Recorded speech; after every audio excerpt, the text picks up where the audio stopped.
Okay, so hi everyone. Welcome to this session of manual testing interview questions. Okay, तर आज मी ह्या session मध्ये तुम्हाला बिगिनर्स साठी मॅन्युअल टेस्टिंगला जे इंटरव्ह्यू क्वेश्चन्स विचारले जातात युजली, तर ते क्वेश्चन्स घेऊन आली आहे. ओके, सो फक्त इंटरव्ह्यू क्वेश्चन्सच नाही, तर इन जनरल आता मी पण जेव्हा माझ्या ऑर्गनायझेशन मध्ये इंटरव्ह्यू घेत असते, आय मीन मी जिथे काम करते तिथे मी जेव्हा इंटरव्ह्यू कंडक्ट करत असते, आयदर मॅन्युअल किंवा ऑटोमेशनसाठी. ओके, तर त्यावेळी कॅन्डिडेट्सला जे जनरली क्वेश्चन्स विचारले जातात आणि कोणत्या टाईपचे आन्सर्स त्यांच्याकडून एक्सपेक्टेड आहेत, तर ती एक हेल्प म्हणून मी ही इंटरव्ह्यू क्वेश्चन्सची सिरीज घेऊन येते. सो जे काही मी शॉर्टलिस्ट केलेले किंवा वाईडली आस्क्ड असे क्वेश्चन्सची एक क्वेश्चनेअर किंवा लिस्ट बनवली आहे. तर मी ते 3 ते 4 किंवा 5 पार्ट्स मध्ये डिवाइड करून one by one me upload करेल ते videos. But before that actually मला भरपूर लोकांकडून रिक्वेस्ट आल्या होत्या की मॅन्युअल टेस्टिंगसाठी खूप कमी व्हिडिओज आहेत आपल्याकडे.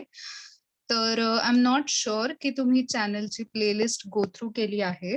ओके, सो तुम्ही जर गेला माझ्या चॅनलवर, ठीक आहे, तर तुम्ही प्लेलिस्ट्स मध्ये जर गेला तर तुम्हाला एक मॅन्युअल टेस्टिंगचा कम्प्लीट कोर्स फॉर बिगिनर्स अशी एक सिरीज दिसेल. ठीक आहे, तर ती तुम्ही ओपन केली तर बेसिक ज्या डिटेल्स आहेत की मॅन्युअल टेस्टिंग शिकण्यासाठी ज्या तुम्हाला इम्पॉर्टंट आहेत, की जसं की SDLC मॉडेल्स किंवा अजाईल हे खूप इम्पॉर्टंट आहे इन सॉफ्टवेअर टेस्टिंग ते, आणि अजून ज्या लेवल्स फंक्शनल टेस्टिंग म्हणजे काय किंवा अजून इम्पॉर्टंट टर्मिनॉलॉजीज असतात ज्या टेस्टिंगमध्ये यूज करतात, तर ते मी इथे कव्हर केलेलं आहे. ठीक आहे, तर हे असे 10 व्हिडिओज आहेत. मी सजेस्ट करेल की इंटरव्ह्यू क्वेश्चन्स कव्हर किंवा इंटरव्ह्यू क्वेश्चन्सच्या ट्युटोरियलकडे डिरेक्टली यायच्या आधी मी एक्सपेक्ट करेल की तुम्ही हे गो थ्रू करा, म्हणजे तुमचे बेसिक्स क्लिअर होतील. ओके, आणि आय थिंक हे ट्युटोरियल्स मी जेव्हा बनवले होते तर मोस्टली ते इंग्लिशमध्ये बनवले आहेत, बट द इंग्लिश लँग्वेज जी मी यूज केलेली आहे तिथे, तर इट इज व्हेरी बेसिक. ठीक आहे, तर आय डोंट थिंक की तिथे अंडरस्टँडिंगसाठी तुम्हाला काही इश्यू येईल. पण मी म्हणजे जर तुम्हाला कुठल्या ट्युटोरियलसाठी स्पेसिफिक मराठी ट्युटोरियल पाहिजे असेल, तर तुम्ही मला तसं कमेंट्समध्ये ऍड केलं तरी पण चालेल. So I will add that in Marathi.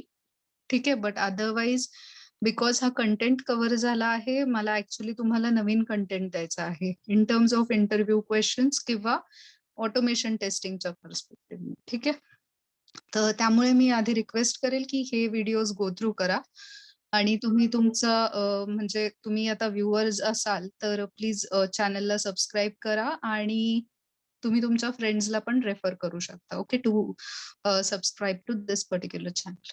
Okay, so moving on, आपल्या आजच्या मॅन्युअल टेस्टिंगचा अजेंडा किंवा ह्या इंटरव्ह्यू क्वेश्चन्स डिस्कस करायच्या आधी काही बेसिक इंटरव्ह्यू टिप्स आहेत. ठीक आहे, त्या मी तुम्हाला देईल. ओके, तर पहिली आणि फोरमोस्ट इम्पॉर्टंट टिप ही आहे की IT इंडस्ट्री किंवा कॉर्पोरेट वर्ल्डमध्ये जेव्हा तुम्ही एंटर करता तेव्हा म्हणजे सगळ्यात खालच्या लेवलला किंवा you know whoever is at the least possible level in the IT industry, तर तिथून ते ऍक्च्युअल त्या ऑर्गनायझेशनचे ओनर्स किंवा द CEOज अँड ऑल दॅट, तर तिथपर्यंत जनरली सगळ्यांना वी कन्सिडर इक्वल. ठीक आहे, आणि to maintain that general culture जे फॉलो केलं जातं, तर तिथे एकमेकांना नावाने ऍड्रेस केलं जातं. ओके, तिथे पण you can say respect maintain केला जातो एकमेकांबद्दलचा, ऑफकोर्स डेझिग्नेशन वाईज किंवा एज वाईज पण जसं आपण जनरली करतो. पण आता सपोज मी तुमचा इंटरव्ह्यू घेतेय, okay, and if you are very junior compared to me, आणि मी तुम्हाला माझं इंट्रोडक्शन दिलं की ओके माझं नाव काजल आणि मी एवढे एवढे वर्ष झालं IT इंडस्ट्रीमध्ये काम करते and all that. Okay, so once I introduce myself to you or any interviewer is talking to you, तुम्हाला जर कधी त्या इंटरव्ह्यूअरला क्वेश्चन विचारायचा असेल किंवा तुम्हाला त्या इंटरव्ह्यूअरला किंवा कधी तुम्ही ऑर्गनायझेशन जॉईन जरी केली तरी तुम्हाला तुमच्या मॅनेजरला ऍड्रेस करायचा आहे. तर the good way to do that is by you should address it that person using the name. Okay, for example, you should call me Kajal instead of calling me ma'am during the interview, or whenever you join any organization, no matter what is the म्हणजे त्या व्यक्तीचं designation काहीही असेल तरी पण तुम्ही त्या व्यक्तीला फर्स्ट नेमने ऍड्रेस करू शकता. ओके, सो ही एक टिप आहे. अदर दॅन दॅट मी सांगेल की युजुअली तुम्ही तुमच्या इंटरव्ह्यूजच्या टायमिंगमध्ये ज्या हॉबीज वगैरे तुमच्या सांगता, तर don't stretch that personal aspect of you too much. फक्त म्हणजे जॉब डिस्क्रिप्शनच्या अकॉर्डिंग किंवा तुमचं एज्युकेशनल बॅकग्राऊंड आणि बाकीच्या रिलेटेड डिटेल्स असतील, रेलिव्हंट डिटेल्स असतील, त्याच्याबद्दल काहीतरी हायलाइट्स असतील तर यू कॅन डिस्क्राईब दॅट मोर. ठीक आहे, rather than talking about the hobbies which are like very much irrelevant to what an interviewer is looking for. ठीक आहे, तर ही एक इम्पॉर्टंट गोष्ट आहे, तर ती तुम्ही कन्सिडर करू शकता. फाईन. आता without taking too much of your time, मी मॅन्युअल टेस्टिंगचे काही क्वेश्चन्स इथे जे लिस्ट डाऊन केले आहेत, तर मी ते स्टार्ट करते. ठीक आहे, ओके. तर खूप बेसिक आणि पहिला क्वेश्चन आहे की SDLC म्हणजे काय किंवा what is software development life cycle. ठीक आहे, आता एक गोष्ट लक्षात ठेवा. ठीक आहे, सॉफ्टवेअर टेस्टिंग किंवा बाकी ही कोणताही तुम्ही टेक्नॉलॉजी किंवा कुठल्याही गोष्टीचा इंटरव्ह्यू देत असाल किंवा तुम्ही कुठलेही क्वेश्चन्स आन्सर करत असाल, तर समोरच्या व्यक्तीला त्या कन्सेप्ट बद्दल तुमचं अंडरस्टँडिंग मॅटर करतं. ओके, सो मी तुम्हाला एखाद्या गोष्टीचा अर्थ विचारते, तर मला रटलेली किंवा बुकिश डेफिनेशन नको असेल त्या गोष्टीबद्दल, पण तुम्हाला ऍक्च्युअल ती कन्सेप्ट कशी समजली आहे किंवा तुम्ही मला ती कशी एक्सप्लेन करताय, that is more important to me. ठीक आहे, आता to give you an example of this SDLC thing, तर सॉफ्टवेअर डेव्हलपमेंट लाईफ सायकलमध्ये वेगवेगळ्या फेजेस असतात आणि इन जनरल पण तुम्ही जर हे व्यवस्थित अनालाइज केलं तर इट इज व्हेरी कॉमन किंवा स्ट्रेट फॉरवर्ड तुम्ही म्हणू शकता की कोणतीही गोष्ट मला करायची असेल तर मी त्याच्यासाठी प्लॅन बनवणार.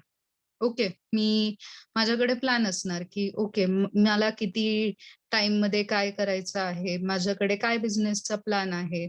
ओके, मी रिक्वायरमेंट्स घेऊन येणार बिझनेस कडून सॉफ्टवेअरसाठी काय काय आहे. ठीक आहे, जेव्हा माझ्याकडे हे सगळं हँडी असेल किंवा जेव्हा माझी प्लॅनिंग फेज कम्प्लीट झालेली असेल, okay, I will move on to analysis. मग अनालिसिस मध्ये मी काय करणार की मी त्या रिक्वायरमेंट्स ऍक्च्युअली गो थ्रू करणार की ठीक आहे, क्लायंटला हे अचीव्ह करून पाहिजे.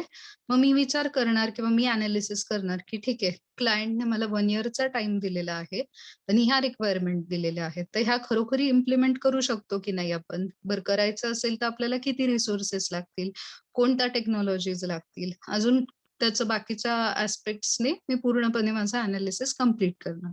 ओके, जेव्हा माझं अनालिसिस होईल त्यावेळी मला क्लिअर आयडिया आलेली असेल की ओके, अशी माझी रिक्वायरमेंट आहे आणि corresponding to that these are the things that we are going to use. Okay, मग माझी अनालिसिस फेज पण कम्प्लीट होणार. Then what is coming in to the picture की डिझाईन.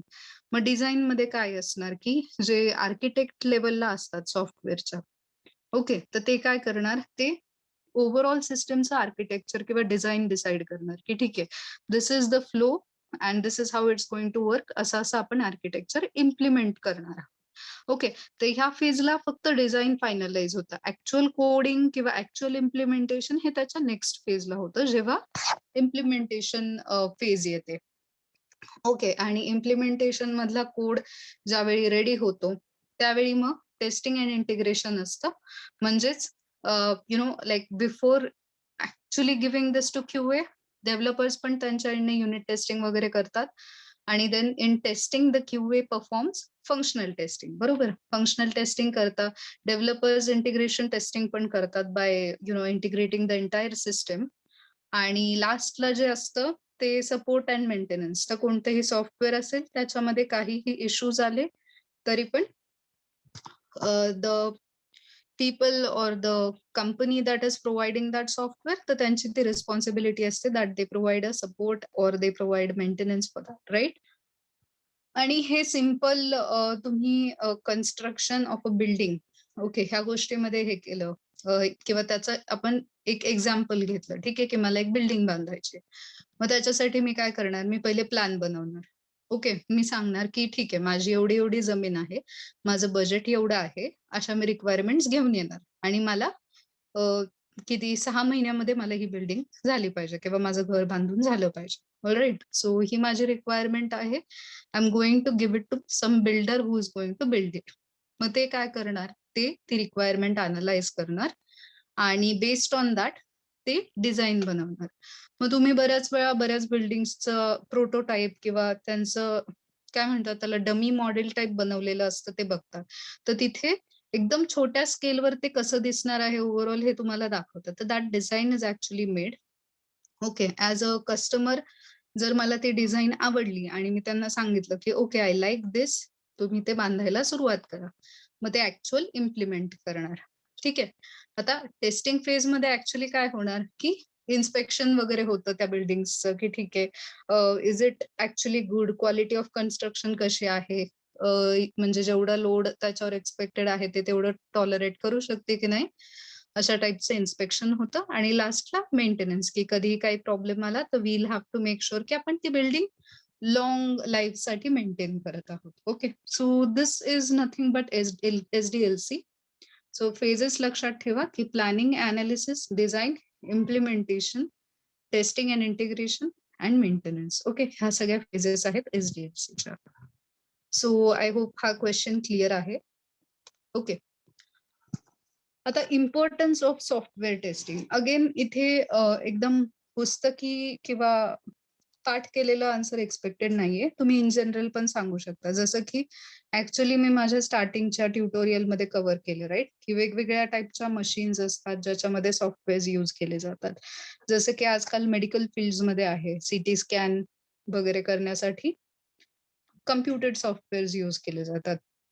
आता तिथे स्कॅन करण्यासाठी वेगवेगळ्या टाइपचे जे रेज यूज केले जातात, तर त्याची इंटेन्सिटी किंवा ते किती प्रमाणामध्ये बॉडीसाठी सेफ आहे, हे डिटरमाइन सॉफ्टवेअर करतं.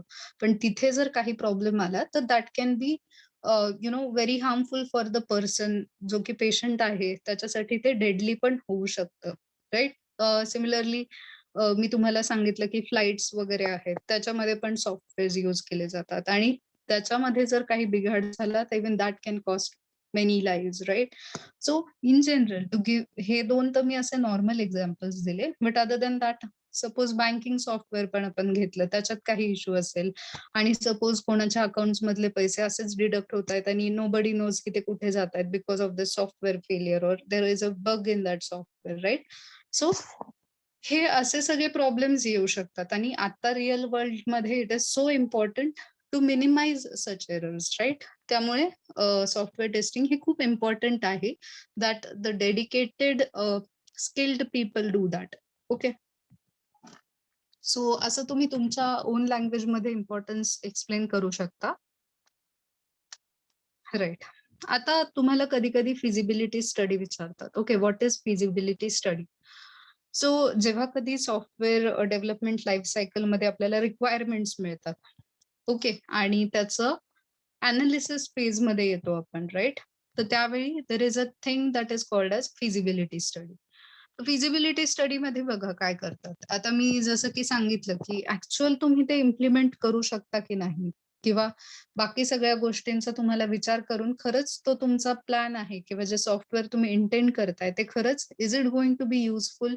Is it actually possible to implement that and would that be profitable? Okay, a lot of such things come into the picture. जसं की इथे मी एक्झाम्पल दिलंय एका रेस्टॉरंटचं. ठीक आहे. मग रेस्टॉरंटच्या फिजिबिलिटी स्टडीमध्ये तुम्ही काय विचार करणार, की ओके, मी ह्या लोकेशनला रेस्टॉरंट बनवत आहे. ओके, साइट एनालिसिस म्हणजे मी काय करणार, मी तिथे बघणार, की ओके, ह्या ठिकाणी क्राउड कसा आहे? खरंच मला रेस्टॉरंटला जसे म्हणजे जशा टाइपचं क्राउड मला लागतं, की लोकांची लाईफस्टाईल आहे ओके रेस्टॉरंटला युज्युअली जायची. तर मी तशी साइट चूज करणार. करेक्ट.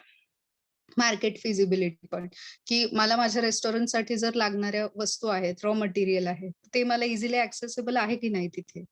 करेक्ट.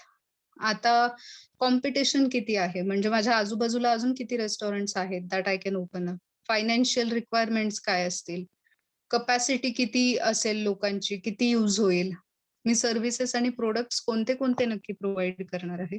तर हे काही एक्झाम्पल्स आहेत. There will be more pointers तुम्ही जर अजून विचार केला तर. पण इन जनरल फिजिबिलिटी स्टडीमध्ये अशा सगळ्या ऍस्पेक्टचा, की तुम्हाला उद्या नवीन बिझनेस करायचा आहे किंवा तुम्हाला उद्या नवीन करिअर ऑप्शन चूज करायचा आहे, राईट. तर त्यावेळी तुम्ही वेगवेगळ्या पॉइंट्सचा विचार करता आणि accordingly you make that decision, right. So similarly in feasibility study तुम्ही अशा टाईपचं सर्च करता. Okay.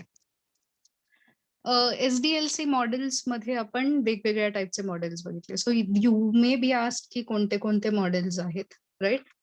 So waterfall model, RAD model, spiral, V, incremental, agile, iterative, big bang. Okay. तर हे सगळे वेगवेगळे मॉडेल्स आहेत. आता ह्या मॉडेल्स मध्ये देर इज नथिंग या ऑफकोर्स त्याच्यामध्ये भरपूर डिफरन्स आहे. But the only thing that is common is जी एसडीएलसी फेजेस बघितल्या आपण, तर ह्याच्यामध्ये द ओनली डिफरन्स इज ते कशा प्रकारे इम्प्लिमेंट केलेले आहेत. That is the only difference over here, right. जसं की वॉटरफॉल मध्ये सिक्वेन्शियली इम्प्लिमेंट केलेले आहेत. देन स्पायरल मध्ये you have that in kind of a loop you can say. तर हे सगळे पॉइंट्स आहेत ते ऍक्च्युली मी एका डिटेल्ड व्हिडिओमध्ये कव्हर करेल की एक्झॅक्ट डिफरन्स किंवा एक्झॅक्ट डिस्क्रिप्शन काय आहे ह्या सगळ्या मॉडेल्सचं. But for now you can just remember that. आणि that much is okay. In fact तुम्ही नेटवर सर्च जरी केलं तरी पण तुम्हाला एकदम हाय लेवल डिस्क्रिप्शन मिळेल, right.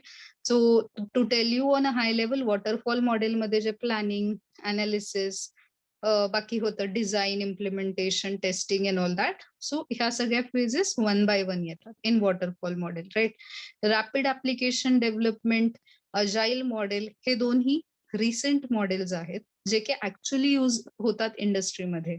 Okay. In that actually there is no structure की ओके ह्या फेज नंतर ही आली पाहिजे.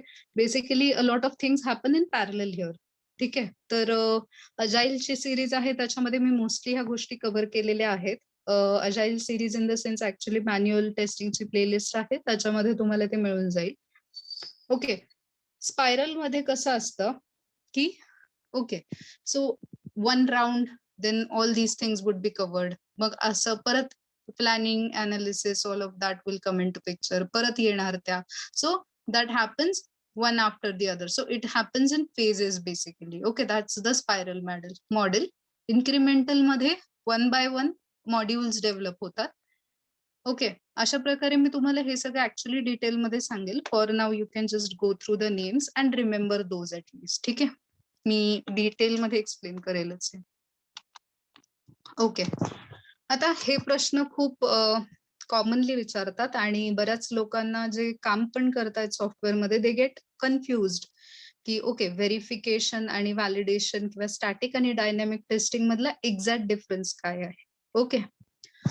आता सिम्पल टर्म्स मध्ये जर एक्सप्लेन करायचं तर व्हेरिफिकेशन ही फेज असते ती ऍक्च्युअल सॉफ्टवेअरवर आपण करत नाही, तर त्याच्या रिक्वायरमेंट्स आहेत, त्याच्या रिलेटेड डॉक्युमेंट्स आहेत, त्याच्या रिलेटेड जो बाकी स्टॅटिक डेटा माझ्याकडे अवेलेबल आहे तो मी जेव्हा चेक करत असते तर that is verification. When I have the actual implemented thing that I am testing, so that's a dynamic testing because that is something on which I'm going to do the functional testing, right. आणि ते आहे validation. तर example द्यायचं झालं, okay, तर मी एखाद्या shopping मॉलमध्ये गेले, ठीक आहे, आणि मला एक शर्ट घ्यायचा आहे असा ब्लू कलरचा. आणि व्हेरिफिकेशन फेज मध्ये मी काय करणार की ओके माझ्या मनात होतं की ठीक आहे मला स्लीव्स वाला घ्यायचा होता शर्ट, ज्याची साईज एल असेल, कलर ब्लू असेल आणि तो परफेक्ट पाहिजे, कुठे त्याच्यामध्ये डिफेक्ट नाही असायला पाहिजे, राईट.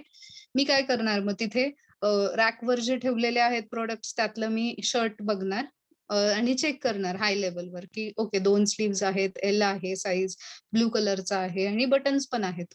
आता ऍक्च्युअल व्हॅलिडेशन मध्ये काय होणार की तुम्ही तो प्रोडक्ट ऍक्च्युअली टेस्ट करणार. आधी तुम्ही काय केलं, तुमच्या ज्या एक्सपेक्टेशन्स होत्या त्याच्यानुसार जे तुमच्याकडे अवेलेबल आहे ते तुम्ही जस्ट चेक केलं. आता ऍक्च्युअल प्रोडक्ट तुम्ही टेस्ट कसा करता की तुम्ही ट्रायल करून घेणार तुम्ही तर ट्राय करणार, मग म्हणणार की ओके, सो मला फिट होतोय का, मला कम्फर्टेबल आहे का, कलर मला सूट करतोय का, ओके, त्याचा प्राइस टॅग वर तुम्ही प्राइस बघणार की ठीक आहे माझ्या बजेटमध्ये आहे का. So this type of thing or this type of validation is a dynamic testing, right.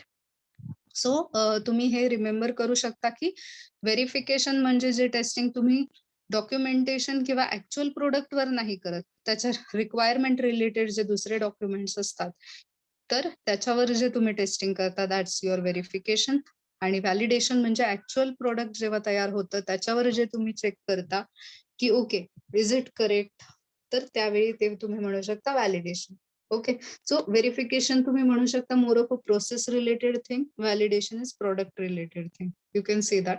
Actually हे पण तुम्ही थेरॉटिकली एक्सप्लेन करायची गरज नाहीये, but if you just explain की कन्सेप्ट काय आहेत, this should be more than enough. Okay okay, so हे पॉइंट्स तुम्ही खाली गो थ्रू नाही केले स्लाइड्स मधले तरी चालेल.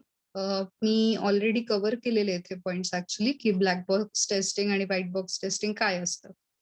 ओके, तर जसं की हे नाव सांगते व्हाईट बॉक्स टेस्टिंग. व्हाईट म्हणजे काय, तर याला आपण ग्लास बॉक्स टेस्टिंग किंवा क्लिअर बॉक्स टेस्टिंग पण काही लोक म्हणतात. ओके, तर हे टेस्टिंग बेसिकली डेव्हलपर्स परफॉर्म करतात आणि बिकॉज त्यांना इंटरनल इम्प्लिमेंटेशन आणि कोडिंग वगैरे ह्या सगळ्या गोष्टींवर जे टेस्टिंग केलं जातं तर ते असतं white box testing, right.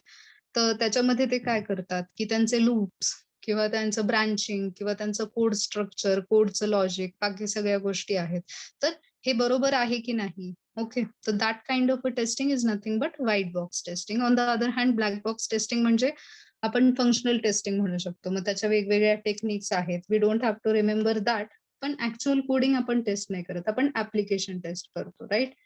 So to give you an example of this, की मी फेसबुकची प्रोग्रामर आहे, ठीक आहे, मी डेव्हलपर आहे आणि मी कोणत्या तरी एका पर्टिक्युलर मॉड्यूलसाठी कोड लिहिलेला आहे. तर मी काय करणार, मी कोड चेक करणार की okay is it correct or not, आणि मी तो एक्झिक्यूट करून बघणार की ठीक आहे मी जसं एक्सपेक्ट करते the loop is getting terminated at that point itself or not and so on, right. तर हे टेस्टिंग माझं असणार व्हाईट बॉक्स टेस्टिंग. पण ब्लॅक बॉक्स टेस्टिंग काय असणार, की मी फेसबुक ऍप्लिकेशन टेस्ट करत आहे, तर मी काय करणार, मी फेसबुकला लॉग इन करणार आणि मी वेगवेगळे फीचर्स त्याचे चेक करणार चालतायत की नाही. सो ह्या टेस्टिंग मध्ये you don't have to know the internal programming or you don't have to know internal structure. आणि बिकॉज आपल्याला हे स्ट्रक्चर माहित नसतं, it is blacked out for us, ह्याला ब्लॅक बॉक्स टेस्टिंग म्हणतात. आणि इथे आपल्याला सगळी आयडिया असते म्हणून त्याला व्हाईट बॉक्स, क्लिअर बॉक्स किंवा ग्लास बॉक्स असं पण म्हणतात, ठीक आहे. मग ब्लॅक बॉक्स टेस्टिंग हे टेस्टर्स परफॉर्म करतात, white box testers developers perform करतात. ओके, आता boundary value analysis and equivalence class partitioning. तर हे क्वेश्चन्स पण ऍक्च्युली हे पॉइंट्स पण मी माझ्या ट्युटोरियल्स मध्ये कव्हर केलेले आहेत, पण तरी मी थोडं हाय लेवलवर एक्सप्लेन करते, ठीक आहे. तर असं समजा की आता कोविड वॅक्सिनेशनचा रूल आलेला आहे की 18 ते 50 वर्षाच्यांनाच वॅक्सिनेशन दिलं जाईल. Okay, whoever is less than 18 years or greater than 50 years त्यांना वॅक्सिनेशन नाही देणार. ओके, तर बाउंड्री व्हॅल्यू अनालिसिसला ते काय सांगतं की तुम्हाला सगळ्या टेस्ट डेटाने टेस्ट करायची गरज नाहीये. म्हणजे मी जर टेस्ट करायला आले, राईट, मी काय करणार मग, ओके, म्हणजे 0 to 17 इयर्स वाले लोक नाही चालते, but I will test for 0, 1, 2, 3 up to 17. मी सगळे डेटासाठी चेक करणार की ठीक आहे ते एलिजिबल आहेत की नाही. नंतर मी काय करणार, पॉझिटिव्ह टेस्टिंग मध्ये मी 18 ते 50 मधल्यांना आहेत की नाही एलिजिबल ते मी माझ्या सॉफ्टवेअरवर टाकून बघणार की ठीक आहे 18 आहे म्हणजे होतंय की नाही एलिजिबल, 19, 20, 21, 22 असं 50 पर्यंत, राईट. आणि मी परत 51 ते 100 चेक करणार की ठीक आहे ह्यांना एलिजिबिलिटी नाही दाखवायला पाहिजे. पण रिअलिटीमध्ये जर असं असेल की मला I have to perform testing on 1 lakh or may be more than that, एवढी माझी टेस्ट डेटाची रेंज असेल, तर प्रत्येक व्हॅल्यू बरोबर इट इज नॉट पॉसिबल और इट इज नॉट रेकमेंडेड की तुम्ही तेवढ्या सगळ्या व्हॅल्यूजने टेस्ट कराल, राईट. तर त्याच्यासाठी एक टेक्निक आहे जी आहे बाउंड्री व्हॅल्यू अनालिसिस.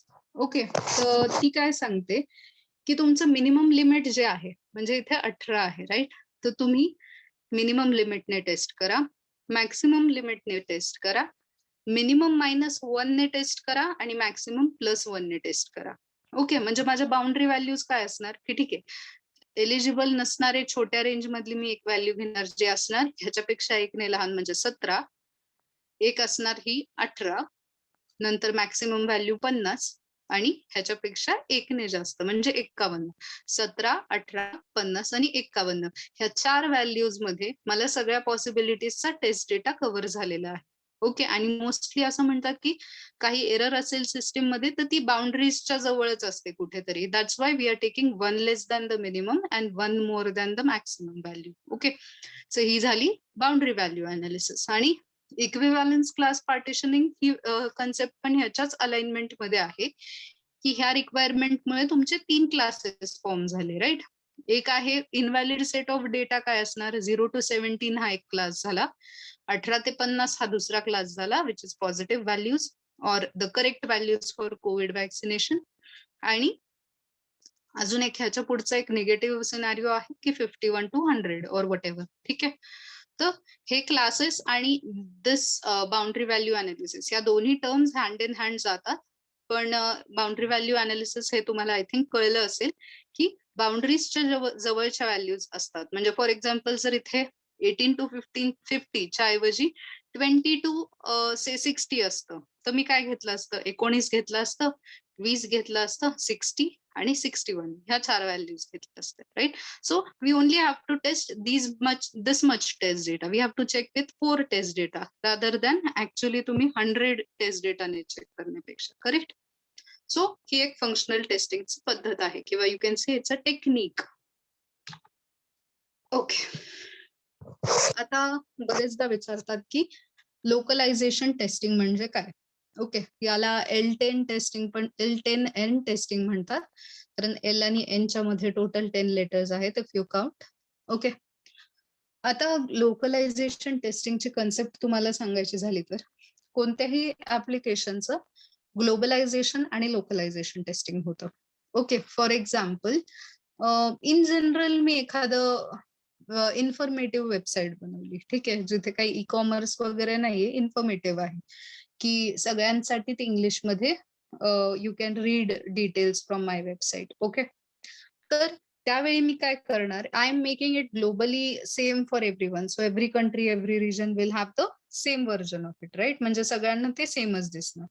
त्यावेळी ग्लोबलायझेशन टेस्टिंग बनवणार की ओके अशा रिक्वायरमेंट्स आहेत आणि हे चालतंय की नाही, राईट.